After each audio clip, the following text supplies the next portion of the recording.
Welcome to the WWE Podcast, the most passionate and authentic wrestling analysis on the web. We've got you covered with every Raw, SmackDown, and NXT show, giving you a no bullshit opinion. We know you love wrestling. We do too. So let's get this show underway. And that's the bottom line. What? 'Cause Stone Cold said so.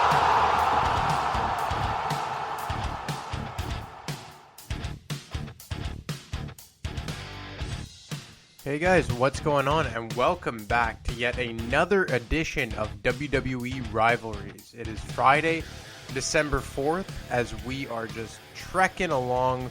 Christmas is right around the corner, and I don't know how it is where you guys are right now, but up here in Quebec, more specifically the Montreal region, we are heading into a full lockdown for Christmas. It doesn't look like it's going to be a too joyful time of year like we are so accustomed to around the holidays. But I hope you guys are going to be able to spend it with your loved ones, at least in some capacity. As you know, I think we're finally starting to turn a corner here with this whole COVID nonsense. It feels like vaccines are right around the corner. Hopefully we are back to normalcy. I'm hoping by the summer we're pretty much back to normal, at least in some capacity. Maybe not, maybe just wear masks in large gatherings, but trying to spread some positivity. And that's the reason you guys are here, right? To get away from all that negative nonsense out in the real world, I guess you could say, and trying to escape reality. And that's what we do here at the WWE Network. And this week, as I always say, a very special episode, because I always believe these episodes are special. But we will be covering John Cena versus Shawn Michaels from 2007 in what is, in my opinion, probably the most underrated rivalry and what was one of the most underrated matches ever in the history of WWE. Matt and I actually covered their WrestleMania 23 match, I guess about a year ago on Wrestling Nostalgia, but this rivalry flies so under the radar and is rarely talked about. And when you talk about Shawn Michaels WrestleMania matches or John Cena WrestleMania matches, you never really hear this match brought up. And I just think, and this rivalry brought up rather, and I just feel like there is so much to dive into with this and how important it was on numerous different levels. But before we get into that, like I always do, I like to just touch on the current product a bit. And I just want to say, I'll start with Monday Night Raw. And man, oh man, am I loving Monday Night Raw right now. And I think it's because of how strong the mid-card is. And if you rewind back to, let's say, 2-3 months ago, I was really on the SmackDown train. I was really loving SmackDown. And I still like what they're doing on SmackDown. But I really thought that SmackDown had a significant leg up on Raw for quite a while, leading from, let's say, the summer leading up to the draft. But when the draft came and went, we saw basically the entire upper mid-card of SmackDown switch over to Monday Night Raw. That being Braun Strowman, Sheamus, Matt Riddle, AJ Styles, all these guys transferred over to Monday Night Raw, and we are seeing now that these guys were one of the main reasons as to why SmackDown was so strong and why Raw is doing so well right now. So you add guys like Sheamus and AJ Styles over to an already top-heavy Raw roster with Drew McIntyre and Randy Orton. Bray Wyatt comes over, and he's a bona fide main event guy. You have the Hurt Business, who I love, and they're still in a bit of a feud with the New Day, and I'm hoping sooner rather than later that they get the tag team belts. But everything right now about Monday Night Raw, I have to say, is just very, very good. And the storylines are making sense. There's congruity. You're seeing like programs build week to week. Look, I wasn't a big fan of how they handled the whole Drew McIntyre, Randy Orton conclusion to their program. I really thought like WWE had something going, and then just out of sheer panic or just a sheer decision out of nowhere, no pun intended, they decided to throw the belt back on Drew McIntyre, and their program ends on a Monday Night Raw match with Randy Orton losing clean.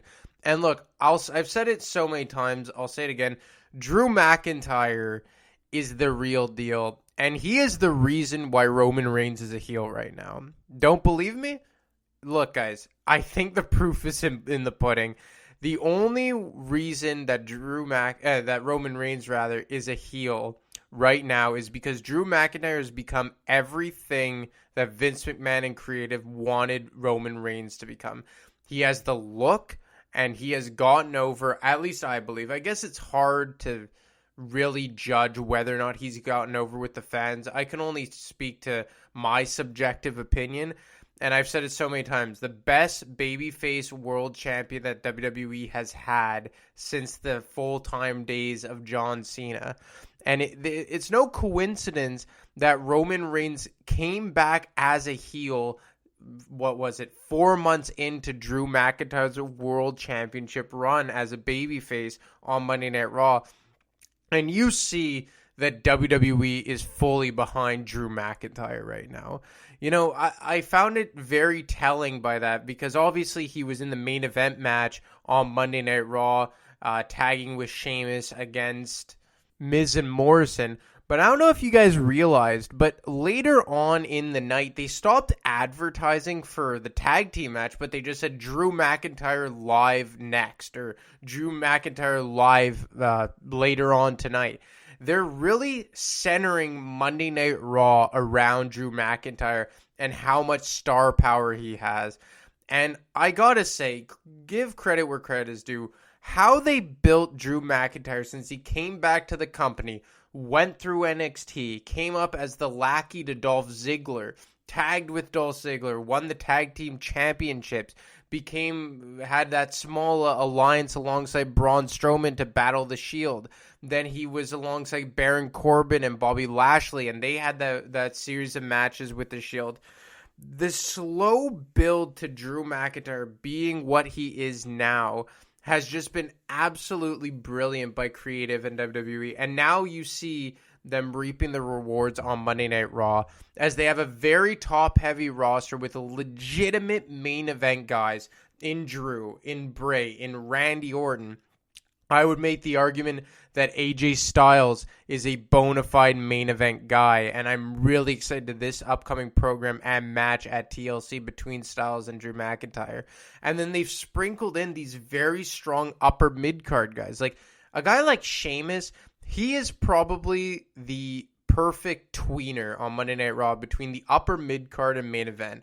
I've said it before, I really do believe that Sheamus still has a main event run left in him, and I do think that following the TLC pay-per-view, we are going to see Sheamus versus Drew McIntyre. And you know what? If they decide to not do Drew versus Roman Reigns at this year's WrestleMania, which I really don't see how they do it. I don't know if AJ Styles is going to be the guy to take the belt off of Drew McIntyre, and you would just have to assume that the only way these two lock up at WrestleMania is if Drew drops the belt and then wins the Rumble for the second year in a row.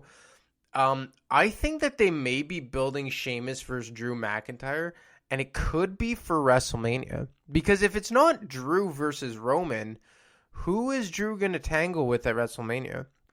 And you may think that, I guess, Sheamus is a long time away from being a bona fide main event guy. The Miz made reference to it that the last time he held a WWE championship, a world title rather, was 5 years ago for a couple of weeks to bridge the gap to Roman Reigns being that guy. And I believe he dropped the belt to Roman Reigns on a Monday Night Raw as well. But you know what?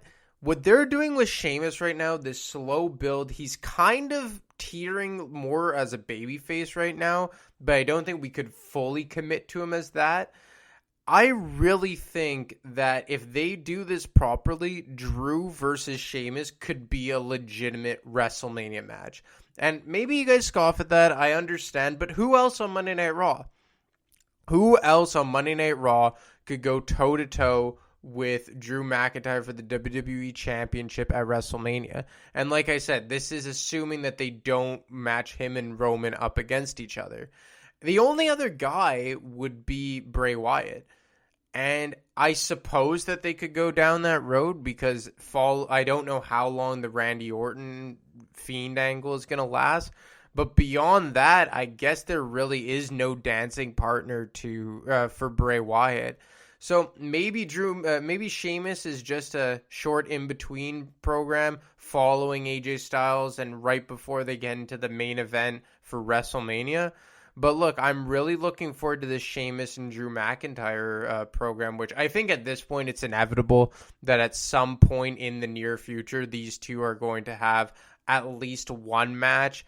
And I think it's going to end up with Sheamus turning on Drew and he goes back to being heel. And maybe they have a match at the Elimination Chamber, or maybe they lock up at Royal Rumble. Who knows? But either way, Raw has set themselves up nicely here for right up until WrestleMania season.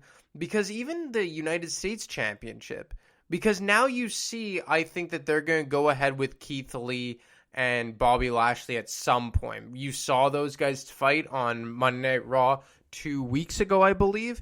And look, these guys, like, you just look at the physical dominance of both of them and how physically imposing both of them are in different ways, obviously. Obviously, Bobby Lashley is more aesthetically impressive, while Keith Lee is just a mountain of a man, pure strength and athleticism. But I think that is something that we could see very, very soon for the championship. And then you have a guy like Matt Riddle who, look, I think his character could be improved a bit. Like, I'm not going to lie, I've found him more amusing as of late because I think his character is just 100% being stoned. His character is like he just fired up a doobie in the back and then he comes out and just says whatever comes to mind. I think that they could go a bit beyond that and try and add some depth, but you can't deny how good he can go in the ring. And he is a guy that is a legitimate mid-card guy right now. And they could have programs with him and even AJ Styles. You still have Jeff Hardy kicking around. You know, Monday Night Raw is just very, very strong right now. And I think we're seeing that throughout the roster. Then you still have The Miz with the Money in the Bank briefcase. And look, I'm not really a fan of what they're doing with The Miz right now. And it's just a shame that John Morrison is just his sidekick. But they just have so many tools at their disposal on Monday Night Raw that between now and WrestleMania, the options are endless to mix and match some new rivalries and programs to get us there. Over on SmackDown, they're going down the road, which I, at least myself, can say I fully expected them to do, and I'm very happy with Kevin Owens. I do think that Kevin Owens is just a means to an end for Roman Reigns, but what that end is, I'm really not sure, because unlike on Monday Night Raw, where you have a lot of options and avenues you can go down in the main event picture. And like I just said, you have AJ Styles now, then it could be Sheamus, and then after that, Bray Wyatt heading into WrestleMania. Beyond Kevin Owens, I'm really not sure who could be Roman Reigns' next challenger. Because let's say they draw out this Kevin Owens Roman Reigns program out until the Royal Rumble. And I don't think that Kevin Owens has a snowball's chance in hell at winning that championship. But nonetheless, I'm really excited to see what he could do in a main event program, which he hasn't been in quite some time, even if he doesn't come away with the championship. But beyond that, who's it going to be? Like, obviously, the first name that comes to mind is Daniel Bryan, but it seems like he is on a collision course with Sami Zayn. And if he captures the Intercontinental Championship, which I'm fully expecting he will sooner rather than later, then that kind of takes him out of the running to be a challenger for Roman Reigns. And after that, who do we really have as potential challengers for Roman Reigns' Universal Championship? Buddy Murphy? Rey Mysterio? God forbid the Power Ranger? Like, the options are really few and far between for creative over on SmackDown. And I feel like what they did at the draft, they kind of gutted SmackDown's roster in a way that they took away all their mid-card guys that was really the nucleus and the glue that held that show together. So I gotta say, in recent weeks, ever since that draft, Raw has really taken off here, and I feel like, look, SmackDown is still great because of Roman Reigns and just how good he's doing right now. But beyond Roman Reigns, I'm starting to get a bit concerned that it's just kind of becoming redundant because they don't have a lot of options. And beyond Kevin Owens, I don't know who a top challenger could be for Roman Reigns. Now, obviously, there's the rumors that The Rock might come back and challenge for that championship. If that is the case, then it really doesn't matter that they don't have any full-time guy on SmackDown to challenge Roman Reigns for the championship between now and WrestleMania. But if The Rock isn't booked and he is not an option for WrestleMania, and they are not pitting Roman Reigns against Drew McIntyre, I'm really curious as to where they're going to go in terms of who will be Roman Reigns' partner beyond the Royal Rumble down the stretch towards WrestleMania.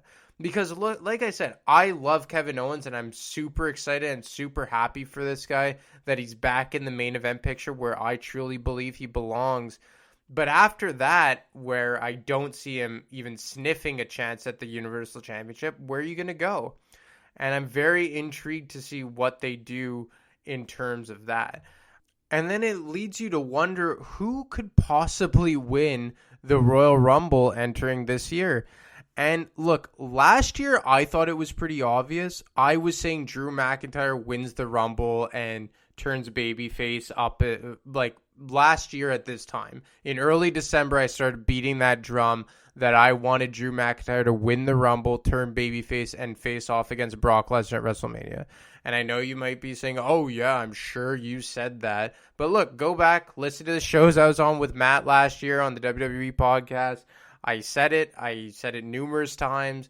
Go back. The proof is there. I swear, God, guys, I'm not lying. But I said I wanted to be Drew, and I thought it was going to be Drew or Roman Reigns. Those were the two guys I thought that were the clear-cut favorites going in.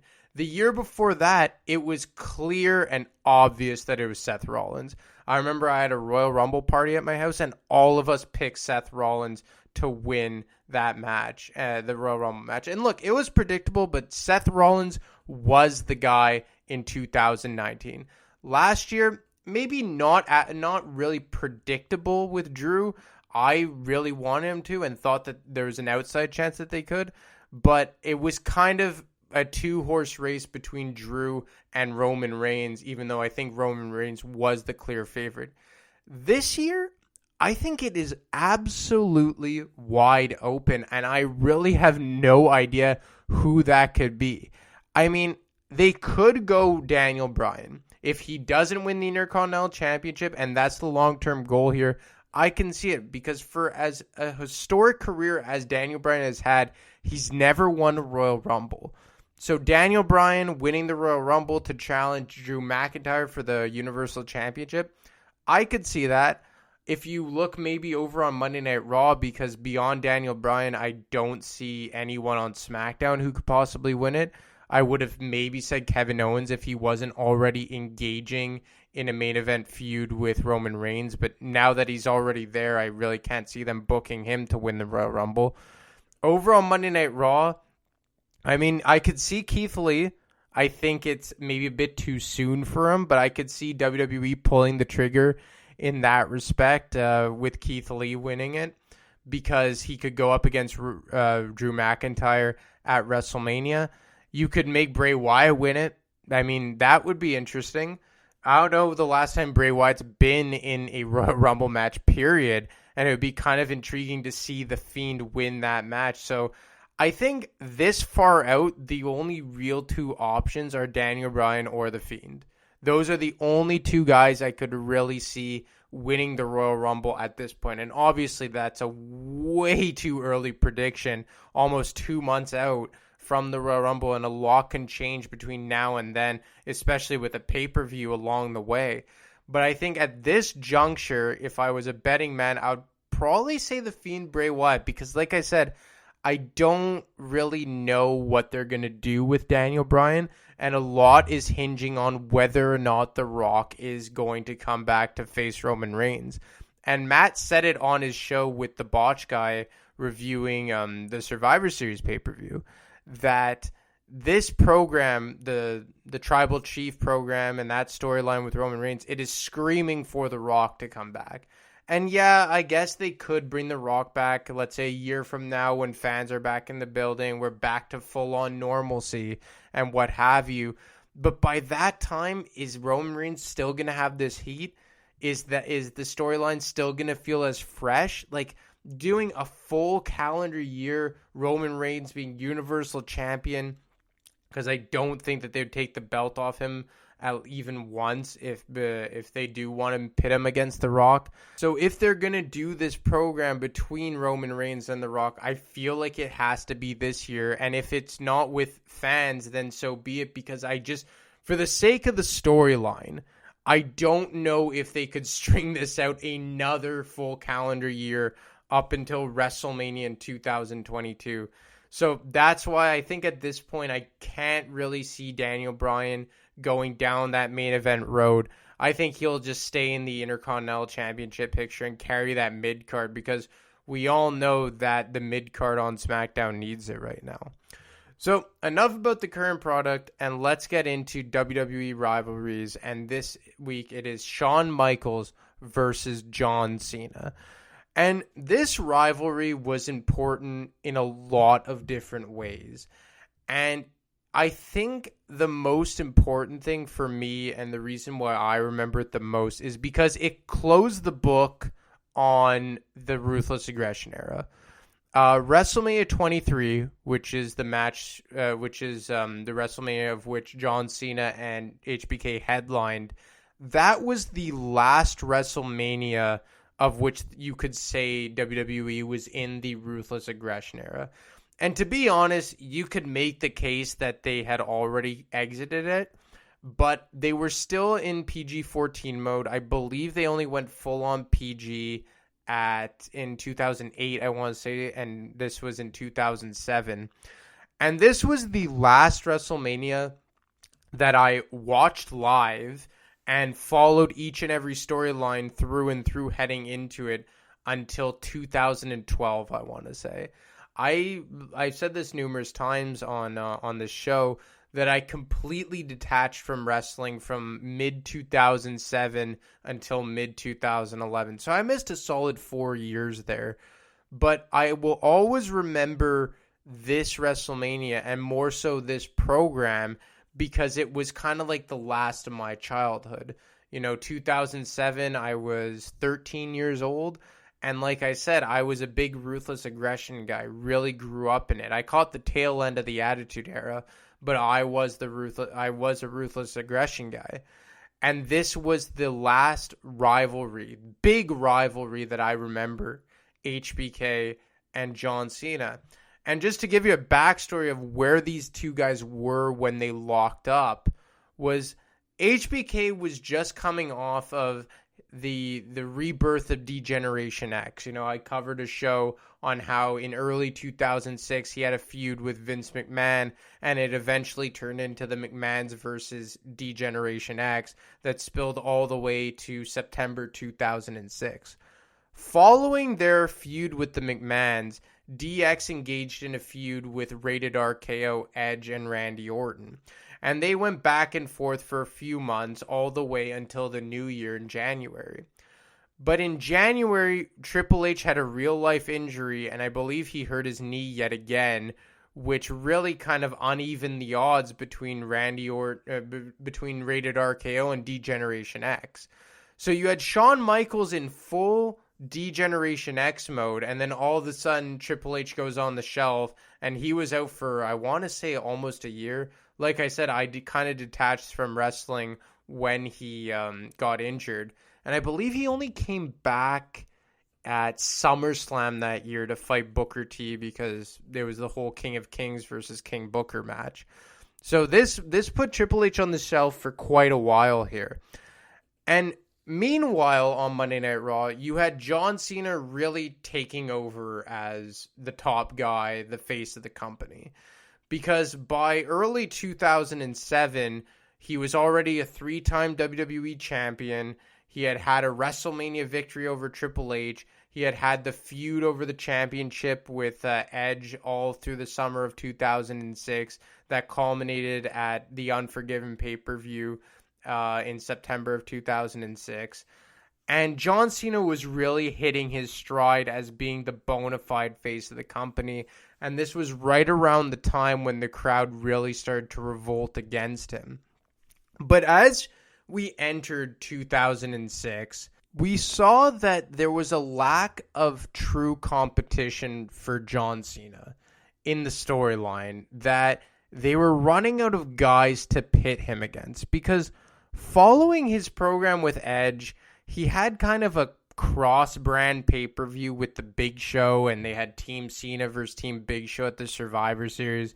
Then he had a program with Umaga. I believe he was the first guy to hand Umaga a victory. I remember they had a pretty brutal match at Royal Rumble 2007 where it was a last man standing match. And John Cena wrapped he detached the ring rope from the ring and wrapped it around Umaga's neck and applied the STF with it. Pretty graphic scene. I would suggest you guys go look that up. But Umaga was a monster heel, but at least myself, I never really took him seriously as a guy who could dethrone John Cena for the WWE Championship. And they had already done the Edge, been there, done that. They had still yet to engage in a Randy Orton John Cena feud, which we know they beat to death in the succeeding 5, 6, 7 years following this 2007. But he at this time was engaged with Rated RKO against D-Generation X. So John Cena, following his program with Edge, was really kind of treading water and really didn't have a legitimate program as you typically see from top babyface world champions in WWE. But WWE was going through this time in late 2006, early 2007, that they were still kind of they had the faces of the company. You had John Cena, you had Batista, those two were your faces, and you were going full steam ahead. But the top guys, the top antagonists, I guess you could say, the guys to pit them against, that's where they were lacking at this point. And John Cena, you could make the case that, yeah, he had beat Edge in that lengthy feud, and, he had beat Triple H at the WrestleMania the previous WrestleMania, rather. But I would still argue that at this juncture, in early 2007, John Cena had yet to have that program and match that really solidified him as the guy and on the road to being one of the best. Because, his program with Triple H the year prior, it was short and sweet. It came, it went. They had a good match at WrestleMania 22. They had the triple threat match with Edge at the Backlash that followed, and then that was it. Then, he had the program with Edge, which was really good in 2006, in the summer of 2006, but Edge wasn't yet the megastar that he is today. At his first ever WrestleMania, he faced JBL, winning his first ever WWE Championship. But JBL, one-time WWE Champion. Besides that, a mid-card guy, more so of a tag team guy for the rest of his career. So, yeah, he had beaten Triple H, but again, the program wasn't really that great. The entire program between him and Triple H was pretty much just old school versus new school. And beyond that, there wasn't a whole lot to it. So John Cena had yet to be engaged with a bona fide megastar and have that big mega match that really felt important. Insert Shawn Michaels. At this point, like I said, Shawn Michaels was coming off of the program with D-Generation X against Rated RKO. Before that, his last one-on-one feud was with Mr. McMahon. Before that, it was with Kurt Angle. Before that, it was with Edge, a very brief program in early 2005. So at this juncture, Shawn Michaels had not been in a one-on-one program that was main event status since his one in late 2003, early 2004 with Triple H. And I know you could probably make the argument that his program with Kurt Angle for a large portion of 2005 was a main event caliber rivalry, which it was, but it wasn't for the WWE Championship. It never headlined a show. Shawn Michaels was almost 3 years removed from a main event rivalry in which he was headlining a show and being and challenging for a world championship. And I think he was the right guy at the right time for John Cena in early 2007. And how it came to be is that he went the distance in the Royal Rumble and was the last guy eliminated before The Undertaker won and punched his ticket to the main event at WrestleMania 23. Fun fact, he didn't main event WrestleMania 23. He went on around 8:45 and beat Batista for the World Heavyweight Championship in like the fourth or fifth match on the card. And this was just around the time when the World Heavyweight Championship really started taking a back seat and became a secondary title because they stopped abiding by the strict brand split rules. And when you do that, one World Championship, aka the one that isn't the WWE Championship, will by default become the less meaningful championship. But that's neither here nor there. I'm not going to go down that rabbit hole. So he was the last guy eliminated and the runner-up to The Undertaker at the Royal Rumble 2007. And at this point, this was during a time when whoever was the runner-up at the Royal Rumble would kind of be the guy who would face the other world champion at the succeeding WrestleMania. Like the year before at the Royal Rumble, the Royal Rumble, Rey Mysterio had won it, and the two last guys eliminated before he won were Orton and Triple H. Triple H challenged Cena for the WWE Championship, and Orton was involved in the World Heavyweight Championship with Rey Mysterio and Kurt Angle. The year before that, when Batista won it, the last guy eliminated was John Cena. John Cena went up against JBL for the WWE Championship. So when Shawn Michaels got eliminated last by The Undertaker, it was kind of a hint that, well, Undertaker's challenging for the world title on SmackDown. Maybe HBK is the guy to do so on Raw, which had happened the preceding 2 years at the Royal Rumble. But Rated RKO wasn't completely out of this storyline because Shawn Michaels was still in full-on DX mode. Like, he was still wearing his DX gear to the ring. He was still using the DX entrance music. So his beef with Rated RKO was far from gone. But to kind of integrate John Cena into this storyline, he stepped in as HBK's tag team partner against Rated RKO in a tag team match on Monday Night Raw. And if I didn't mention it already, Rated RKO were the World Tag Team Champions. So this unlikely duo between John Cena and Shawn Michaels had a chance to capture the gold.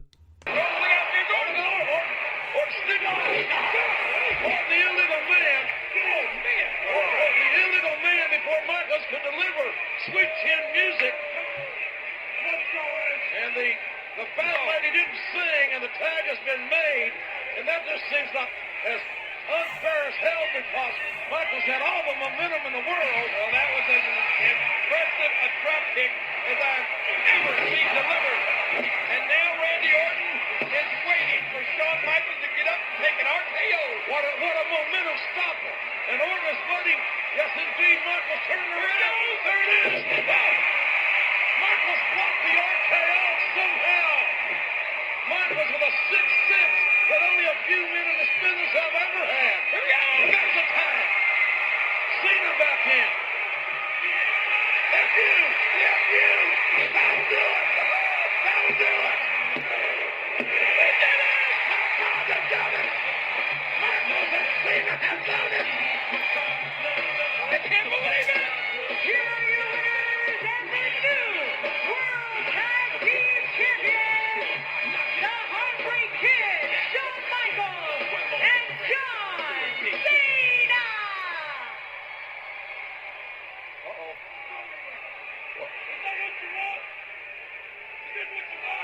think Sean was going to, I think he was going to do that super kick, JR. This was the ball. What's that deep kick? He doesn't hit the ball.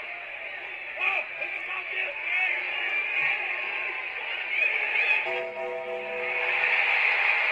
What the? Oh my God!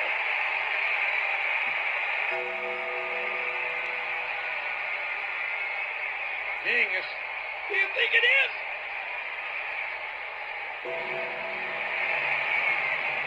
But guys, it's the winner of the Royal Rumble, The Undertaker, who's earned his way to a title match at WrestleMania. The Undertaker here tonight, live on Monday Night Raw. It looks as if he just has risen up from the depths of hell, JR. And The Undertaker is looking right in the eyes of John Cena. So HBK and John Cena win the tag team championships, and this would be the first time John Cena ever won a tag team championship in WWE. And I gotta think, now that I'm thinking about it, I'm not sure if he ever won one after this. Maybe I'm wrong there, but off the top of my head, I can't think of another time John Cena won the tag team championships. And as for Shawn Michaels, I know he later on won it with Triple H, but before this, I think the last time he had won the tag team championships was maybe back when he was the Rockers, or maybe he had won it briefly when Diesel was his henchman in the mid-90s. But nevertheless, this program was all but certain to this point, and as you heard, The Undertaker's music hit, and he came up from the ring because he had yet to decide who he was going to WrestleMania to face. So he was still, a lingering factor in all of this, and the decision had been far from made at this juncture. But another thing if you guys heard, was that Shawn Michaels almost super kicked John Cena following that match, but he didn't. John Cena turned around and Shawn Michaels was cocked and ready to, give him the sweet chin music, but he didn't. And then John Cena started asking him, is it about the WWE Championship and what have you? And as this program went on, that became a reoccurring theme to this, is when would Shawn Michaels kick John Cena's head off? And eventually, Shawn Michaels became the official #1 contender to the WWE Championship after Undertaker officially decided to go up against Batista for the World Heavyweight title. Shawn Michaels won a triple threat match between himself, Randy Orton, and Edge to punch his ticket to the main event of WrestleMania against John Cena. But all this while them being the World Tag Team Champions. So you have two guys slated to go one-on-one at WrestleMania while being the tag team champions. And I thought this was really cool. It had never been done before, and it added a really cool wrinkle into this whole angle. And all this while they have this reoccurring theme of when will Shawn Michaels super kick John Cena? Because again, this wasn't the typical Shawn Michaels we had been accustomed to since his return in 2002. He was D-Generation X Shawn Michaels. So, yeah, he was a babyface and beloved by the fans. He did have that kind of heelish tactic behind him like he so often did prior. And now with the whole DX gimmick still in full force, you knew that was a lingering factor in the background. As they approached towards WrestleMania, they started having these kind of inter-promotional matches and trying to hype up both main events on Raw and SmackDown respectively. And over on SmackDown, you had Batista versus Undertaker, and they had a few series of matches against Shawn Michaels and John Cena, which, to be honest, I was never a fan of, these inter-promotional type of matches. This is right when WWE really started abolishing, the brand split rules and really adhering to it, which, to be honest, is one of the reasons why I kind of tuned out during this time. But nevertheless, they were having these sequence of tag team matches. And on to Monday Night Raw, Undertaker and Batista came over to have a tag team match against Cena and Shawn Michaels. And he got John Cena. And now and Batista had a 300-pounder bearing that shoulder into John Cena, the world champion. And look at this again. You gotta believe that Batista going for the Undertaker's head, or was it going for... Well, you're gonna have to figure that one out. I think Batista knows. Michaels and Cena on the same page thus far as Michaels gets that tag, and the world's heavyweight champion Batista sending Michaels to the ride. Michaels goes airborne, and Michaels slips up, hitting Shawn Michaels, who catches the Undertaker to enter the fray. Yeah, it does. Oh no! The dead man, the demon of Death Valley, the Undertaker. Shawn Michaels knows. Oh my gosh! What a shot! What a shot on Michaels, and now Batista with a spinebuster on the WWE champion. Batista and the Undertaker are ruining the yard here. That's right. Michaels going for a ride. The two big dogs from SmackDown are having it their way right now. Michaels going for a... Yeah! And the Undertaker, this is Shawn Michaels right on the world champion Batista. What the hell? The Undertaker and Michaels on the Undertaker's old tag team partner. And now, where the hell is the dead man going? The Undertaker leaving the ring, leaving Batista, the world's champion, alone with Shawn Michaels and John Cena. Had Cena set up for the Batista bomb. Look at this. Look at Cena with that modified slam on Batista. And it is Shawn Michaels and John Cena double teaming the world's heavyweight champion. The elbow to the sternum. You gotta do what you gotta do.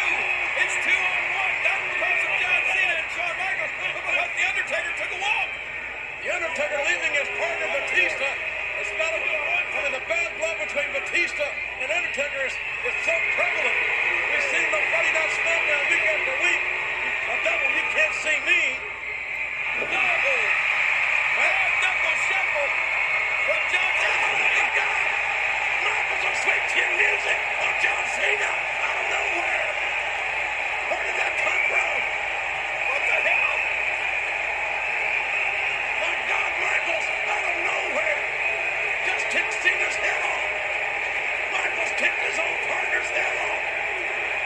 The man Shawn Michaels will face at WrestleMania. Look at this. Batista got the arm over. Batista and the Undertaker win the match. But the story is Shawn Michaels just almost beheaded John Cena, the WWE champion. And Shawn Michaels said he'd never see it coming, and we'd never see it coming. So after weeks of hinting at it, and as you heard Jim Ross and Jerry Lawler allude to it, Shawn Michaels finally drills John Cena with a sweet chin music in the middle of their tag team match against Batista and Undertaker. And John Cena sure as hell did not see that coming and hands Batista and Taker the win, even after Taker walked out and turned on Batista mid-match. And like I said, this was the reoccurring theme of when would Shawn Michaels turn and finally take his shot at John Cena leading into their WrestleMania match. So they built this as to be a really important match, and they made it feel as though that John Cena needed to beat Shawn Michaels to solidify himself as the guy. And look, for all intents and purposes, John Cena was already the guy at this point. He had been the guy for 2 years solid. 3-time WWE champion, save for 4 months, he had been the WWE champion for 2 years solid. But as I previously mentioned, he had yet to have that one program and that one match and that one big win that really solidified himself as the true top guy in the company. And Shawn Michaels was that guy standing in his way. And I gotta say that the promo package to their match at WrestleMania 23 was one of the best, and like so much other things in this particular rivalry, one of the most underrated ones ever produced by WWE. And I'm a guy that oftentimes on these shows, I play the promo packages because of how important I think they are into building towards a match. And I remember watching this with my girlfriend, and, you know, she doesn't sugarcoat stuff with me, that if she thinks I'm watching something stupid, she'll tell me.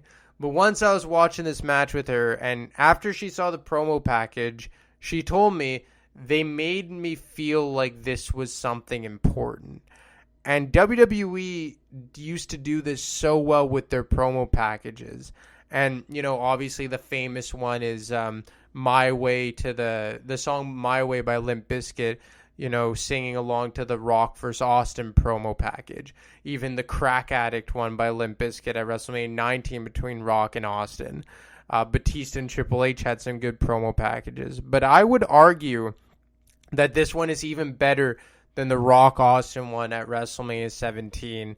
And what I'm telling you doesn't do it justice. I'm going to let you guys listen for yourselves. 4. John Cena has been WWE Champion 20 of the last 24 months.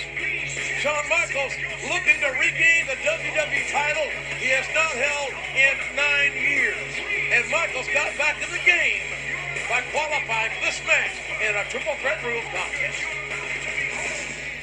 I say it'll be Randy Orton squaring off against Edge and against Shawn Michaels. Who is going to go to WrestleMania? Who will face John Cena? Michaels, the super kick.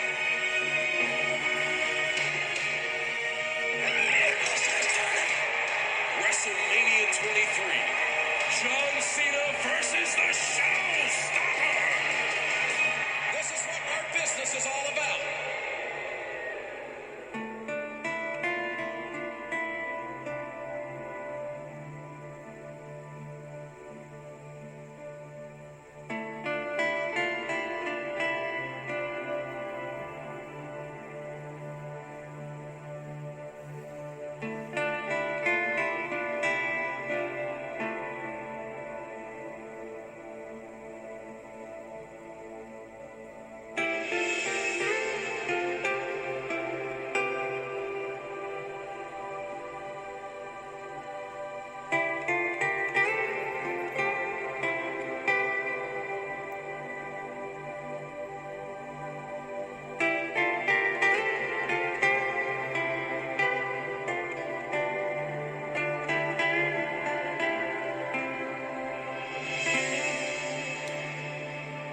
The following contest is scheduled for one fall, and it is for the WWE Championship.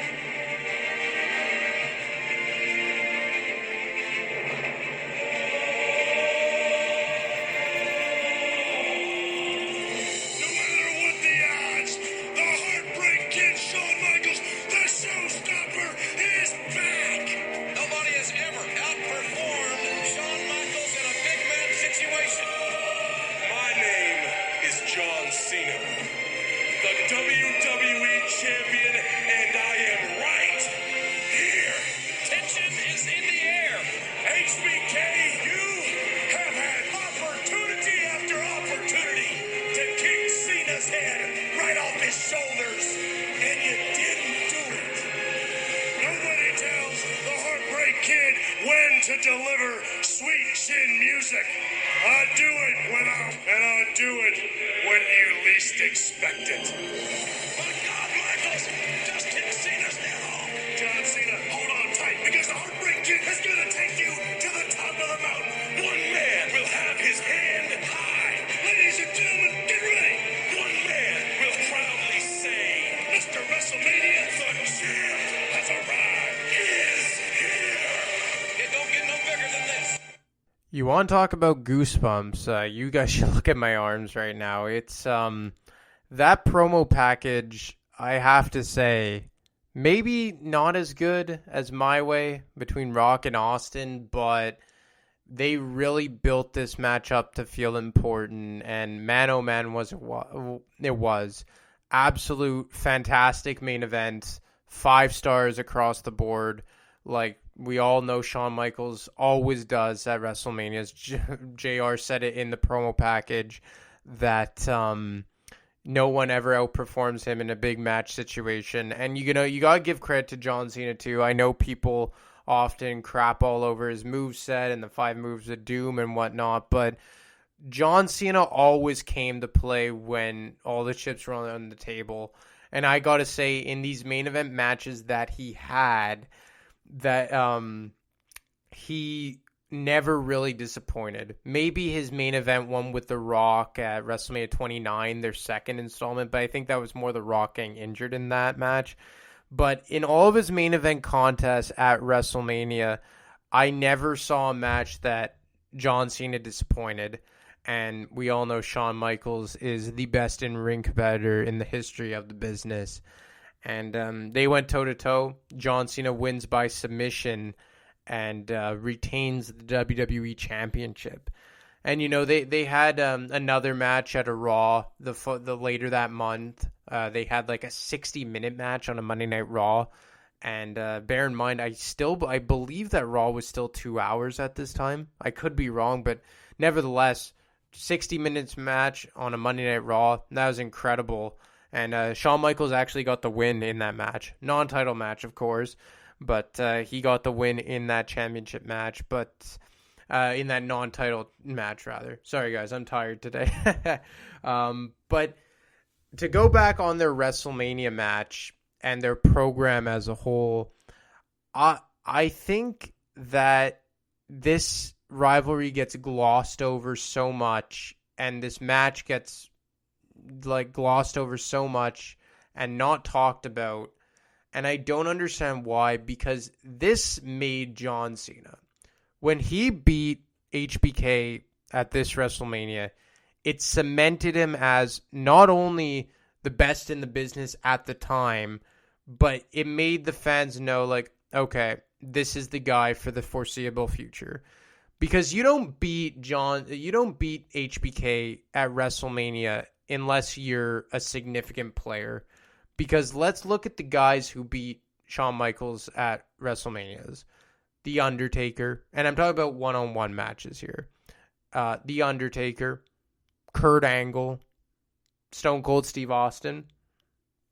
Kind of stops there, doesn't it? I'm talking about Shawn Michaels after he became a main event guy. So after he became a main event guy and won the world championship from Bret Hart at WrestleMania 12, only those 3 guys beat Shawn Michaels in one-on-one matches at WrestleMania.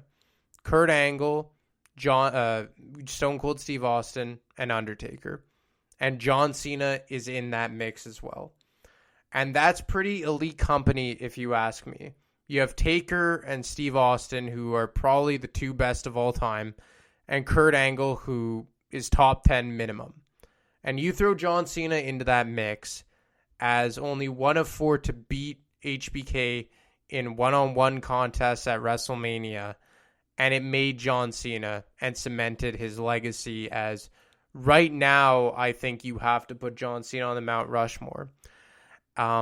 And this is by far his most important WrestleMania match of his career. And I know most people point to his one-on-one match with The Rock at WrestleMania 28 because, like I said, their second installment was kind of a disappointment. And, you know, when are the sequels ever better than the originals? And, you know, their WrestleMania 28 match was great, and it was certainly hyped up. And I believe WrestleMania 28 was the most bought pay-per-view ever by WWE, at least at the time anyway. But this match meant more because by the time The Rock and Cena faced off in 2012 in Florida at WrestleMania 28, Cena was a made guy. The Rock was a Hollywood movie star, superstar, megastar, whatever you want to call him. He was 7 years detached from being a full-time in-ring competitor when he went up against John Cena. So it was more of a hype match. But this one, with Cena and HBK, it isn't talked about enough. And this is what made Cena. And this is what paved the way for Cena to get to that WrestleMania 28 match against The Rock. If he doesn't beat HBK at WrestleMania 23, he doesn't face The Rock at WrestleMania 28. He doesn't win the world title 16 times. HBK made Cena with this match. And as for HBK, I don't think he gets talked about enough in terms of what he meant for the business, especially when he came back. We all know what he did in the mid to late 90s when he was carrying the company before the torch got passed to Stone Cold Steve Austin. But what we see here with HBK is once he came back, was him making guys and putting over guys as the best. And that's one thing about HBK I'll always respect. I don't put him up there with the likes of Rock and Austin and Taker and even John Cena for that matter, just because I don't know if he was ever the main event guy as a babyface. And I think being over as the main event guy as a babyface is what kind of, puts you in that tier above everyone else. And I don't think he ever got to the point of a Rock, an Austin, a Cena, or a Taker in that respect. But beyond those four, you really can't deny what HBK did for the business as, bar none, the best in-ring performer ever in the company. And by him putting over Cena, he pretty much made Cena one of the best ever. And I would make a strong argument that Cena is the best ever for how long he was on top and how well he did. And you guys can make, the criticisms that he was booed and he was boring and he was shoved down our throats. And look, I was never a super big fan of the John Cena character, but I'll tell you one thing. He was original and he made it work. And it is not easy to make a character work like that when you are being booed out of the building every night and you're supposed to be cheered. And one of the best ever on the mics. He never got rattled. He made it part of his gimmick. The way John Cena took all those boos when he was supposed to be the guy, cheered like Austin was and The Rock was before him, and turn it into what he did, all the credit to John Cena. Not my cup of tea, the character, but looking at it objectively, you have to give credit where credit is due. And all in all, this rivalry won the most important of a generation because, like I said before, it closed the book on the Ruthless Aggression era. And this is the lasting memory for me when I think of the Ruthless Aggression era and that incredible time in wrestling. And it was capped off by two of the all-time greats putting on one of the best and most underrated WrestleMania main events in history. Well, look, guys, I hope you enjoyed the episode today. It's a match and a rivalry that clearly means a lot to me for numerous reasons, of which I outlined, and I hope I did a decent job at trying to relay and demonstrate how this rivalry made me feel and what it means to me. And maybe you guys go back and watch some of these matches and the absolute classic that main evented WrestleMania 23. As always, you can get me on Twitter at ADemarco25. You can email Matt at Real WWE Podcast. And I will talk to you guys next week.